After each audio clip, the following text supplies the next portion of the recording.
ወይዘሮ ሄለን አሁን ላይ ከያቅጣጫው አደገኛ ሽንፈት በላይቷ ላይ አሸብቦባታል። ታዲያ በሌላ በኩልና በዋናነት በኩል ደግሞ እኔን ስኬታማ ያደርገኛል እንዲሁም ደግሞ ተንቀሳቃሽ ነገሮቹ በሙሉ የቤሉል የራሴ ናቸው የግል ያደርጋለሁ ብላ መረቡ ያደረገችው ቤሉል አሁን ላይ ታግቷል። ታዲያ ወይዘሮ ሄለን ደግሞ ያላሰበችው በተለያዩ አቅጣጫዎች የተለያዩ ችግሮች መጥተውባታል። የመጀመሪያው ችግር ቤሉል ኑኑን ይዞ መጥፋቱ ነበር። ኑኑን ይዞ ጠፍቶ ስለ ውጤቱ በማወቁ ነበረ። አስደሳቹ ነገር ደግሞ የኑኑን አለመታመምና ጤናማ መሆኗን ካረጋገጠ በኋላ አልገባኝም፣ ምን አይነት ሰው ናቸው? ምንድነው እየተካሄደ ያለው? ከወይዘሮ ሄለንስ ጀርባ ምንድነው ያለው እንዲልና እንዲመራመር አድርጎታል። በሌላ በኩል ደግሞ ወይዘሮ ሄለን በፍጥነት አሁኑኑ አግትልኝ፣ ሁለታቸውም እንዲታገቱ ፈልጋለሁ ያለች መሆኑ የሚታወቅ ቢሆንም ነገር ግን ቤሉል ደግሞ በማን እንደታገተ በማይታወቅ መልኩ ታግቷል ማለት ነው።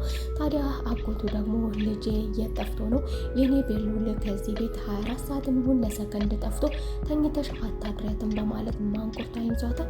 ወይዘሮ ሄለን እንግዲህ በተለያዩ አቅጣጫዎች ከባድ ሽንፈት፣ በመጀመሪያ ደረጃ መሲን ሰራተኛ ናት ብላ ቤት ንቃትም ግን እሷን መጋፈጥ የማችላት አደገኛ ልጅም እንደሆነች በሌላ በኩል ታምናለች። ታዲያ መሲ በተለያየ በኩል እየተፋለመቻት እንዲሁ ደግሞ በሌላ በኩል ደግሞ አዱ ደግሞ በአዲስ መልኩ አዶኒ ተከስቷል፣ የአባቴ ሁሉም ነገር የአባቴ ንብረት በእናንተ ስም ስለሆነ ስለዚህ የአባቴን ነገር ከአንቺ ጋር በሙሉ መጋራት እፈልጋለሁ፣ ከስራሽም ከሙያችሁም ከሁሉም ነገር ከዚህ ቀን ጀምሮ አብሬ መሳተፍ እፈልጋለሁ ሲል ማንቁርቷ ላይ ቆሞባታል።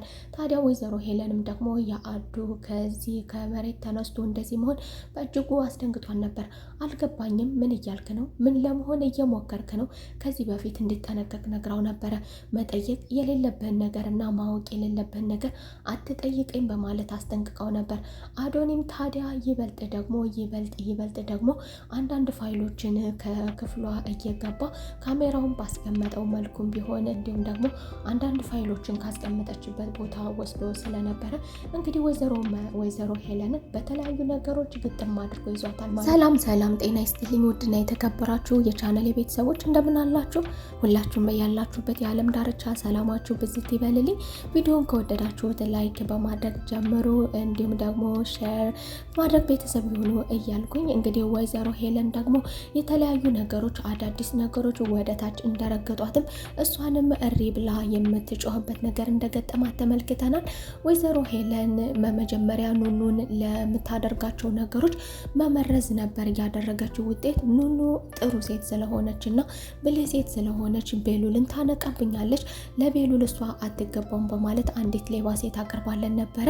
ታዲያ ወይዘሮ ሄለን እንግዲህ የኑኑን በሽተኛ አለመሆን ደግሞ ጤናማ መሆኗን ከተመለከተ በኋላ ወይዘሮ ሄለን ምን አይነት ስራ እየሰራች ነው ብሎ ከጀርባዋ እንዲከተላት የሚያደርጉ ብዙ አይነት ጥያቄዎችን መመለስ የማትችለው አይነት ጥያቄና ስለማንነቷ ስለሚደርስባት ታዲያ ቴድን አግትልኝ፣ አሁኑኑ በፍጥነት አግትልኝ፣ እኔ ሌላ ሰው እንዲያደርገው ከማድረጌ በፊት አንተ የተሻልክ ነህና አሁኑኑ አግትልኝ በማለት ለቴዲ ኃላፊነትን ሰጥታው ነበር።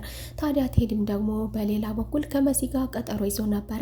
ከሁለታቸው ማናቸው ማስቀደም እንዳለበትም እንዲሁም ደግሞ መሲን ያስቀድም ይሆን ወይስ ወይዘሮ ሄለንን የሚለው የሁላችንም በጉጉት ስንጠብቀው የነበረ ነገር ነበር። ታዲያ ፍቅሬ ትበልጥብኛለች በማለት አሁን ላይ ንጹህ ሰው በመሆን ወደ መሲ ቀርቧታል። ከወይዘሮ ሄለንም መሲንም አስቀድሞ የወይዘሮ ሄለንን ሽንፈት እንግዲህ ዝቅ እንድትል አድርጓታል። ታዲያ በሌላ በኩል ደግሞ አዱ ደግሞ የት እንዳሉና የት ውስጥ እንደገቡ ምን እያደረጉ እንደሆነ ተከታተሉልኝ በማለት ወንዶችን እንዳዘጋጀ አዱ ቴሌፎን እያወራና እያናገረ ተመልክተኗል። ታዲያ እንግዲህ ቤሉልን ከኑኑ ነጥሎ እንዲወስዳትም ያደረገው ነገሩ ደግሞ ኑኑ አልፈልግህም እያለች በኑኑ እየተወደደ አዱ ደግሞ የሚወዳት ፍቅረኛዬን እሱ እኔ በህይወት እያለው ሊወስዳት አይችልም በማለት እንግዲህ ወደ ክፋት እንዲያመራና ቤሉልን ከኑኑ ለማስወገድ የተለየ እንደዚህ አይነት የከፋ መንገድ አዱ ከሌለበት ነገር አዲስ ነገር እንዲያመጣ ተፈጥሯል። ኑኑም ወደ ቤት እያለቀሰች በመምጣት ምን እንደተፈጠረ አላውቅም፣ ከኔ ነጥለው ወስደውታል እያለች ወደ ቤት ገብታለች። ኑኑ ስለ ጤናማነቷ ፈንጥዛ ሳታበቃ ገና ኑኑም ቤሉልም በመጀመሪያ በደስታዋ አብረው ተደስተው ፈንጥዘው እንዲሁም ደግሞ አልገባኝም ምን እየተካሄደ ነው፣ ጤናማ የሆነ ሰው መድኃኒት እንዲወስድ ማድረግ ያለ ሕክምና ያለ ማስረጃ እንደዚህ አይነት ነገር ማድረግ ለምን እንዳስፈለገ አልገባኝም። ይህንን ነገር ማወቅ እፈልጋለሁ እያለ ቤሉል ብዙ ጥያቄዎችን እየጠየቀ ነበር። ታዲያ ለጥያቄዎችም እንዲሁም ደግሞ ወደ ተጠያቂውም ሰው ሳይደርስ በመንገዱ እንዲቀር አድርገውታል። ታዲያ መሲም ደግሞ ከቤት ወጥታ መቆየቷ በሁላቸውም አስፈልጓት ነበረ። ወይዘሮ ሄለን መሲን እፈልጋታለሁ ስትል የመሲን መኖር አረጋግጦልኝ ትላለች። ወይዘሮ ሄለን መሲ ከቤት እንዳለች ነበር የምታውቀው። ጓደኛዋ ታዱ ደግሞ መሲ ክፍል ናት በማለት ዋሽታ ነበረ። መሲ ግን እንደወጣች በፍጥነት ወደ ቤት አልተመለሰችም ነበር። ይህ ደግሞ ለመሲ አደጋ ነበር። ታዲያ መሲ ደግሞ ቴዶ ጋር አብራ ቆማ እየተነጋገረች በአጋጣሚ የቤሉል አጎት ደርሶባታል። ታዲያ ይህ ነገር ደግሞ ለመሲ አስደንጋጭ ነው። በመጀመሪያ ደረጃ እነዚህ ሰዎች ወንጀለኛ እንደሆኑ ታውቃለች። ወንጀለኛ እንደሆኑ እሱም ስለሚያውቅ ቴዲ የወይዘሮ ሄለን ተባባሪ መሆኑን ስለሚያውቅ ምን እያደረገች ነው፣ ምን እየሰራች ነው ከዚህ ሰው ጋር የተለያዩ ጥያቄዎችን አእምሮ ላይ እያመላለሰ ነበረ። አሁኑኑ ዘወርት ያለሽ ትሄጃለሽ፣ የማትሄጅ ከሆነ ደግሞ ምን እንደሚከተልሽ ታውቂያለሽ በማለት በማስፈራራት ከቴዶ ነጥሎ ወስዷታል። መሲም ደግሞ እኔን ትመርጫለሽ ወይስ እሱን የሚል አፋጣጭ ጥያቄ፣ ግራ የሚያጋባ ጥያቄ ተጠይቃ እንግዲህ ወደ ቤት መሄድ እንዳለባት፣ ወደ ቤት በወቅት የማትሄድ ከሆነ ደግሞ የሚከተላትን ነገር ታውቀዋለህ ብዬ ትረዳኛለህ ብዬ አስባለሁ፣ ስለዚህ መሄድ አለብኝ በማለት ቴዶን ቁጭ አድርገው እንግዲህ ከቤሉል አጎት ጋር ወደ ቤት ተመልሳ ሄዳለች። የቤሉል አጎትም ደግሞ ከሱ ጋር ምን እንደምታደርግና በመካከላቸው ምን እየተፈጠረ እንደሆነ አድርጎ ቢጠይቃትም መሲ ግን ምንም አይነት ምላሽ ለጊዜው አልሰጠችም። ታዲያ ታዱም ደግሞ በሌላ በኩል ለወይዘሮ ሄለን መዋሸቷና መሲ ክፍሏ ነበረች በማለቷ አፋጣት ነበር። ታዲያ መሲ የታለች ለሚለው ጥያቄ ደግሞ መሲን ፈልጋ ብታጣትም እባክህን አድነኝ በማለት ደግሞ መኩንም ጠይቀው ነበር። መኩ ደግሞ እንግዲህ ፍጥጥ ግጥጥ ያለ ነገር ነው። ብዙ ጊዜ በባህሪው ኮስታራና እውነተኛ ልጅ ነው። የሚናገራቸው እውነትንና እውነትን ብቻ ነው። ወደ ግራ ወደ ቀኝ የሄደ ነገርን እሱ በፍጹም አይቀበልም። ታዲያ ታዱም ደግሞ እባክህን አድነኝ፣ መሲ ወጥታለች፣ መሲ እንደወጣች ተናግሬ ነበር ብላ ብትለምነው ነገር ግን እሱ ምን ጉዳይ ኑሯት ምን እየሰራች ለምን ሳታስፈቅድ ወጣች በማለት ሊረዳት አልቻለም። በሚያሳዝን ሁኔታ እንግዲህ የመሲ ወንድም ፈጣጣ፣ ግልጽ እና መልካም እንዲሁም ደግሞ ፊት ለፊት የሚናገር ፊት ለፊት ከወዳጁም ከጠላቱም ጋር የሚጋፈጥ እንጂ ጀርባ ለጀርባ የሚሄድ ሰው አይደለም። ታዲያ ታዱ እባክህን እህትንም አድንልኝ፣ ለወይዘሮ ሄለን ሳትናገር ወደ ሱቅ ነበር የሄደችው። ወደ ሱቅ መሄዷ ደግሞ ሱቅ ከሆነ ምንም ችግር የለውም፣ የሄደችበት ሌላ ቦታ ካለ ተናገሪ በማለት ሌላ ጥያቄ አንስቶባታል። ታዱም እንግዲህ ከሁለታቸው መካከል ግራ ተጋብታ መሄድም መመለስም ስለነበረባት እንግዲህ ከክፍሏ ነበረች። አሁን ደግሞ ፈልግ ያጣኋት በማለት ለወይዘሮ ሄለን መልሳለች። ወይዘሮ ሄለንም ምን እያደረገች ነው?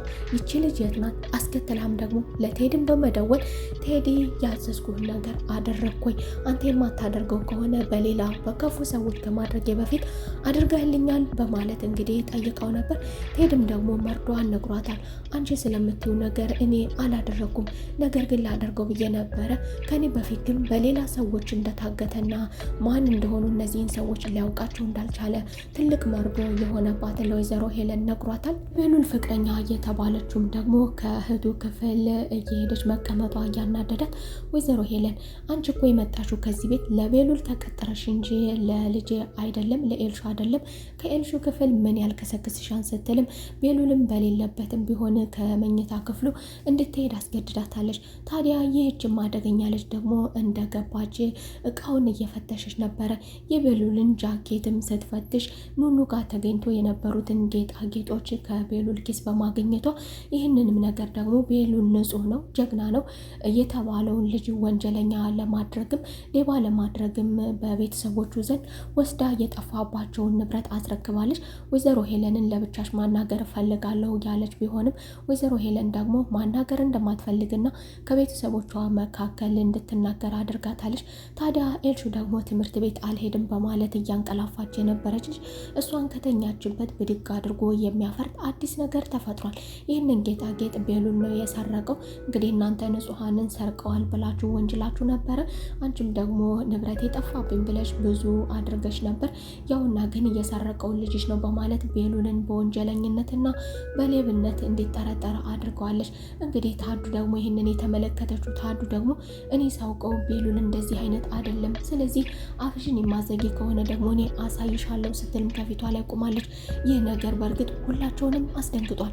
ይህንን ስራ ደግሞ እየሰራችው ኤልሹም ደግሞ አሞኛል ብላ ከትምህርት ቤት መንቀሳቀስ እንደማችል ሆና የተኛች ቢሆንም ነገር ግን ቤሉል ሌባ በመባሉ በመደናገጥ ከተኛችበትና ከተቀመጠችበት ብድግ ብላ ቁጭ ብላለች። ይህ ነገሯ ደግሞ ትምህርት ቤት አልሄድም አሞኛም ብላ እንደቀራች ስላወቀች ወይዘሮ ሄለን ታዲያ አንቺ ደግሞ ምን ታደርጊያለሽ? አሞች ተኝተሻል ነበር እንዴ?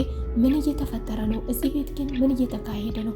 ግራ እየገባኝ ነው እያለች እንግዲህ ወይዘሮ ሄለን ጸጉሯን ይዛ ልትነቅል ምንም አልቀራትም ነበረ። ቤሉል አጎት ቤሉሌ የአይኔ ብሌን ለአንድ ሰከንድ ከዚህ ቤት ይጥፋና እኔ ፈልጌ ልጣውና ከአንቺ ራስ አልወርድም በማለት ወይዘሮ ሄለንን አንገቷን አንቋታል። ታዲያ ወይዘሮ ሄለን ደግሞ ምንም የማውቀው ነገር የለኝም ብትልም ከሱ ዘንድ ተቀባይነት የላትም። ወይዘሮ ሄለን ምን እንደሆነ ስራዋን ጠንቅቆ ስለሚያውቅ አንቺ የማትናገሪ ከሆነ የማደርገውን ነገር ታውቂያለሽ፣ ጠብቂ በማለት ወይዘሮ ሄለን በእርግጥ ምንም አታውቅም፣ በማን እንደታገተ አታውቅም። አዱ ይህንን ነገር ካደረገ በኋላ መላው ቤተሰብ በተለያየ ነገር እንዲታመሱና ኑኑም እንድታለቅስ ኑኑም እባካችሁ እርዱኝ፣ በማን እንደታገተ አላውቅም፣ ከኔ ነጥለው ወስደውታል።